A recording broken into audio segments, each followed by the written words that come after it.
নমস্কার বন্ধুরা, মুন কিচেনে আপনাদের স্বাগত। আমার চ্যানেলে নতুন হয়ে থাকলে চ্যানেলটিকে সাবস্ক্রাইব করে দেবেন এবং পাশে থাকা বেল আইকনটিকে প্রেস করে নোটিফিকেশন অল করে দেবেন।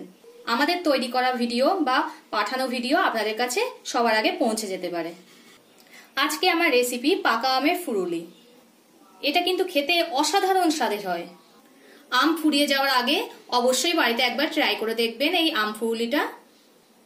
এই ফুরুলিটা বানিয়ে অনেকদিন পর্যন্ত স্টোর করে রেখে দিতে পারেন। এখানে আমি নিয়ে নিয়েছি দুটো আমের পাল্প বের করে নিয়েছি, নিয়ে নিয়েছি 100 সুজি, 1 কাপ গরুর দুধ, 100 চালের গুঁড়ো আর 250 ময়দা। এই সবগুলোকে একসঙ্গে এবার মিশিয়ে নেব। এই গামলাটার মধ্যে প্রথমে 250 গ্রাম ময়দা আছে, 100 সুজি দিয়ে দিলাম, 100 চালের গুঁড়ো দিয়ে দেব, পরিমাণ মতো লবণ দিয়ে দেব, ছোট চামচের 1 চামচ কালো জিরে। এখানে 100 গ্রামের বেশি চিনি দিলাম। আপনারা আপনাদের পরিমাণ মতো দিয়ে দেবেন, কতটা কে কেমন মিষ্টি পছন্দ করেন সেরকম বুঝে দেবেন। এই উপকরণগুলো ভালো করে হাতের সাহায্যে মিশিয়ে নিতে হবে, খুব সুন্দর করে মিশিয়ে নিতে হবে। কিছুর সঙ্গে মেশানো হয়ে গেছে। এবারে এতে যে আমের পাল্পটা বের করে রেখেছিলাম সেটা দিয়ে দেব সবটাই।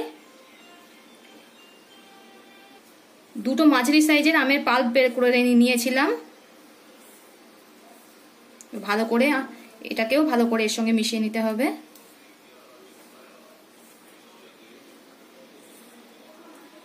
এখানে আমি জল ব্যবহার করছি না, আমি দুধ দিয়েই পুরোটা মাখবো। প্রথমে অল্প অল্প দুধ দিয়ে দেব, আবারও একটু দুধ দেব। আমার মাখা হয়ে গেছে, ঠিক এইভাবেই ভালো করে চটকিয়ে চটকিয়ে মাখতে হবে, তাহলে ফুলুলিটা খুব সুন্দর হবে। বেশি নরমও করা যাবে না, ঠিক এমনই হবে। দেখুন এইভাবেই ঠিক আঠা মাঠা মতো হবে। আমার মাখা হয়ে গেছে, এটা 10 মিনিট মতো ঢেকে রেখে দিতে হবে। 10 মিনিট হয়ে গেছে, 10 মিনিট পরে ঢাকাটা খুলে দিলাম। কড়াইতে তেল গরম হতে বসিয়ে দিয়েছি, সাদা তেল নিয়েছি। এই ঢাকাটা খোলার পর আবারও ভালো করে একটু এমনভাবে মেখে নিতে হবে।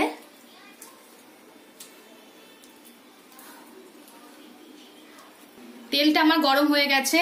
এইবার এই মাখা থেকে নিয়ে অল্প অল্প করে নিয়ে ফুলির আকারে তেলে ছেড়ে দিতে হবে।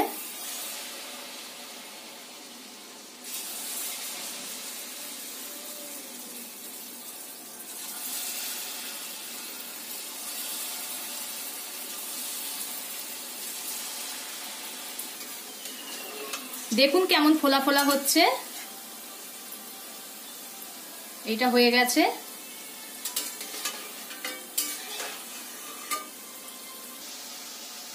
আমার এক পিঠ হয়ে গেছে, এবার এগুলোকে উল্টিয়ে দেব।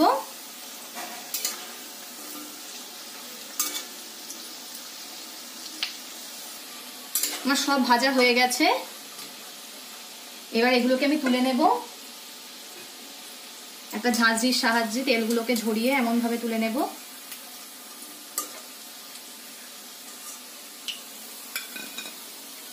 দেখুন কত সুন্দর ফুলেছে আর কত সুন্দর দেখতে লাগছে।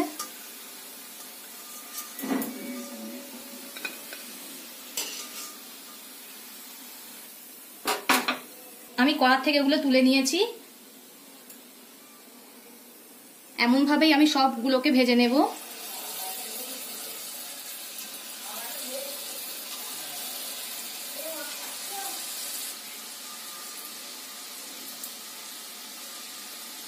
আবারও কড়াইতে দিয়ে দিয়েছি, এমন ভাবেই সবগুলোকে ভেজে নেব। আমার সব ফুলই ভাজা হয়ে গেছে, আমি এটা নামিয়ে নিয়েছি। দেখুন কত সুন্দর আর কত মচমচে, কত শক্ত হয়েছে। দেখুন খেতে খুব সুন্দর লাগবে।